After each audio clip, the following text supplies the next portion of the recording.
Assalamualaikum warahmatullahi wabarakatuh. Saya Orhani Martin akan mencoba mempresentasikan proposal riset LPDP.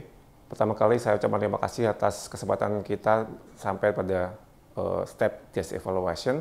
Pada kesempatan ini akan mempresentasikan judul tentang pengembangan OSD dari suplemen menjadi obat untuk terapi defisiensi vitamin D dengan teknologi nanopartikel.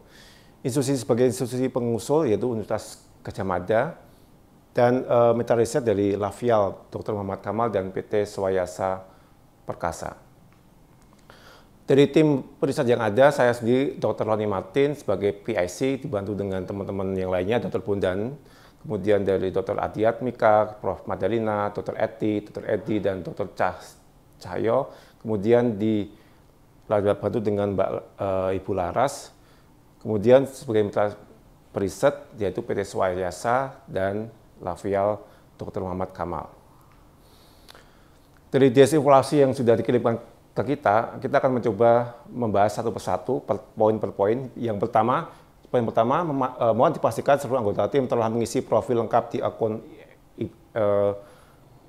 Eris Pro.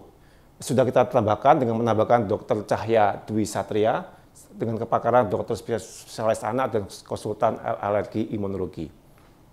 Poin kedua, mengenai step-step metode perlu didetailkan, misalnya untuk uji klinik sudah kita tambahkan juga bahwa pada fase 1 terdapat 2 tahap untuk pasien 0-18 tahun dan 20-40 tahun, semuanya menggunakan pasien yang terindikasi atau defisiensi vitamin D.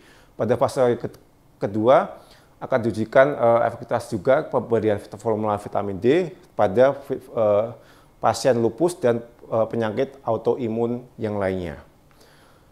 Pada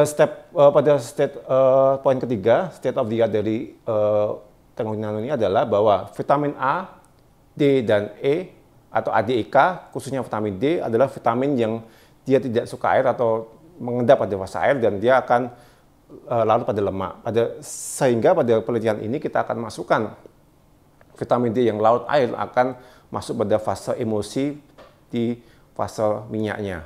Dengan teknologi nanopartikel ini akan meningkatkan solubilitas, stabilitas, maupun kemudian akan meningkatkan bioavailabilitasnya. Dengan meningkatkan bioavailabilitasnya, maka efek terapinya akan lebih terasa. Di sini juga dengan teknologi nano, dia akan lebih mudah untuk dalam tanda kutip larut dalam air. Sebagai contoh di gambar ini, dia kalau tidak dalam bentuk nano dia akan mengendap, kemudian kalau bentuk nano dia akan terdispersi secara sempurna. Pada poin ketiga tentang vitamin D masih jarang dipasarkan, terutama dengan dosis 1000 unit. Namun mengapa dalam bentuk drop tidak umum untuk dewasa dan terlalu tinggi untuk anak-anak? Memang pada saat sekarang vitamin D itu di pasaran Indonesia semuanya dalam bentuk yang diimpor dari luar Indonesia. Jadi 1000 unit vitamin D itu tidak ada di Indonesia. Dengan adanya vitamin D OSD drop itu yang sudah ada sekarang dan sudah mendapat izin Badan POM, kita menggunakan dosis 200 unit. Kenapa kita memakai vitamin D? Karena kita punya bentuk sekian baru yaitu one drop, one dose. Jadi pemberiannya sangat efisien, sangat simple, sangat pasien oriented sehingga diharapkan akan meningkatkan kenyamanan pasien, meningkatkan kepatuhan pasien, dan pastinya dengan teknologi nano ini akan meningkatkan daya saingnya. Sehingga nantinya obat ini akan dapat diresepkan oleh dokter menjadi obat yang paten.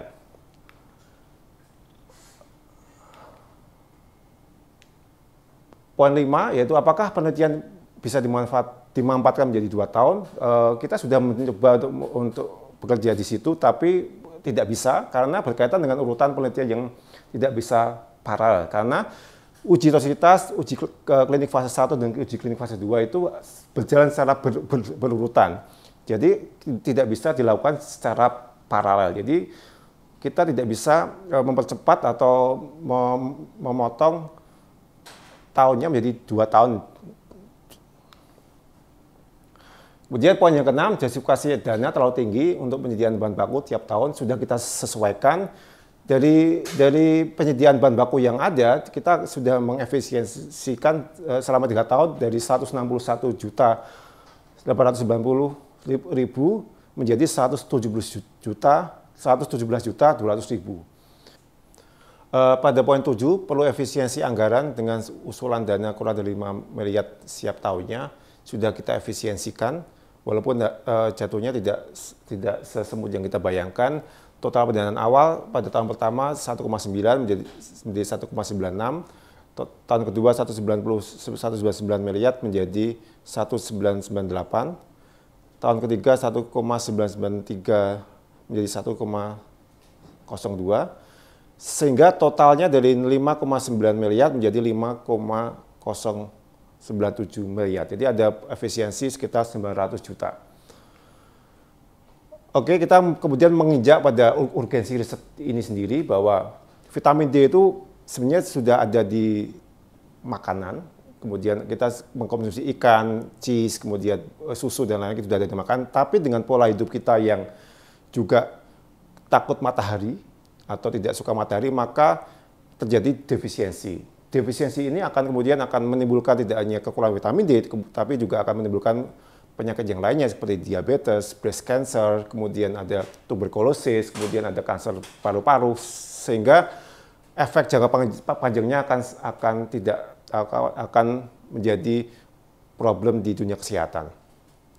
Tetapi pada sampai sekarang pun persediaan vitamin D yang ada, khususnya vitamin D3 dengan dosis 1.000 unit untuk terapi tidak ada di pasaran.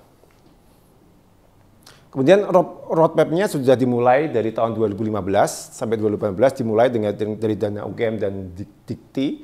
Jadi inisiasi pembuatan SNAT vitamin D. Kemudian tahun 2018 sampai 2020 produksi dan izin edar suplemen OSDI antara UGM, Lafial, dan PT Swayasa sudah ada.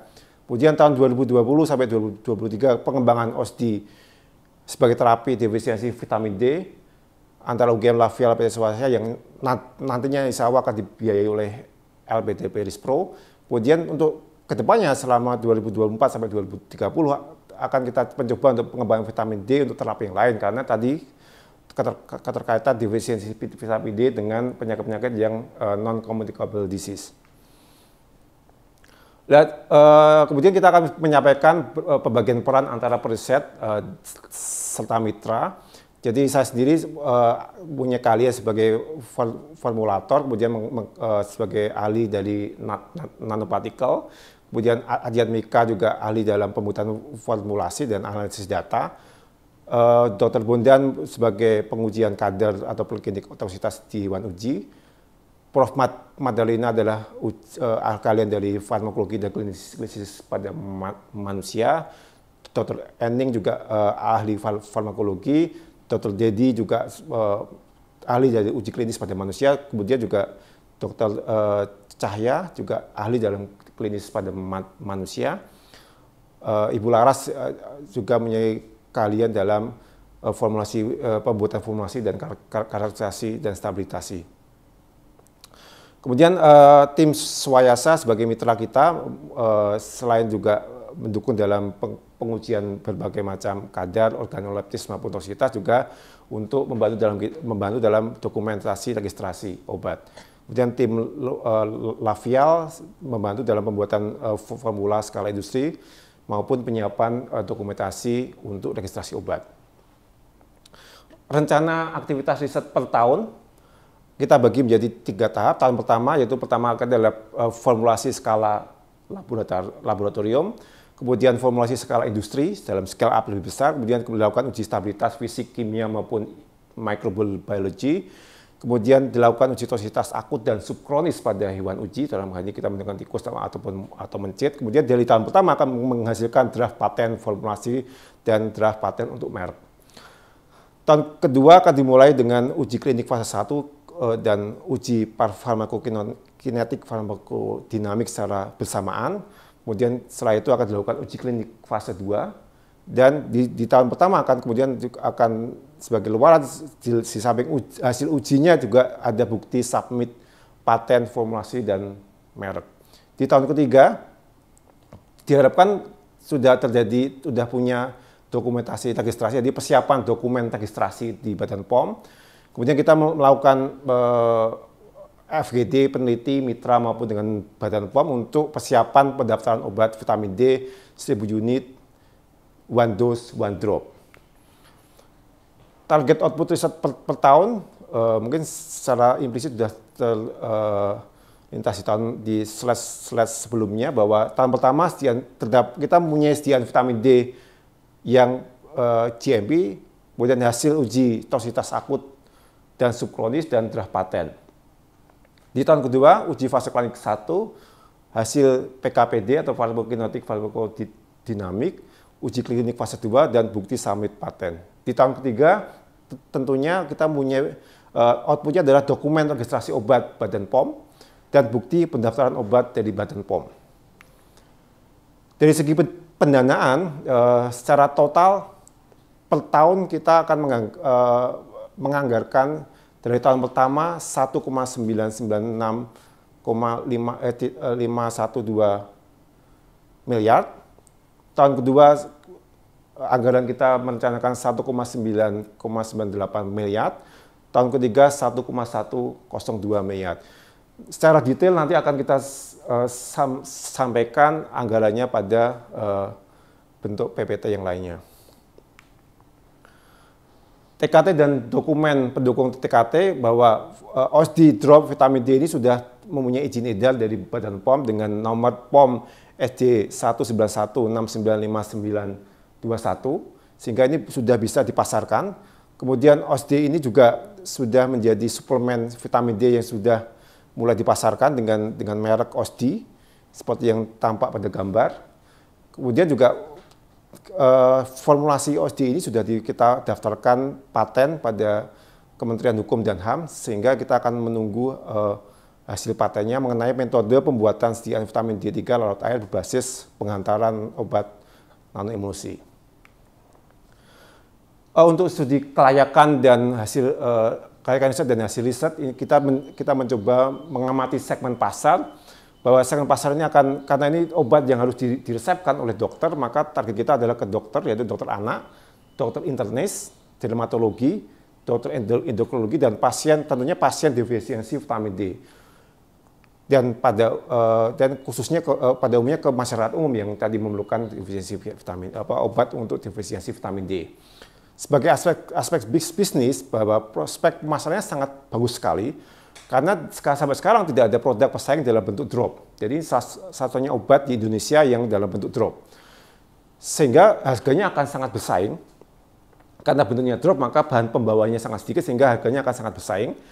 Salesnya kita perkirakan akan meningkat dalam 5 tahun dari 10 miliar menjadi 49 miliar. Prediksi kenaikan laba 15% per tahun dan ROI 75% dan PBP 1 tahun. Dari ini semua kita memerlukan investasi sekitar 6 miliar. Atas perhatiannya saya ucapkan terima kasih.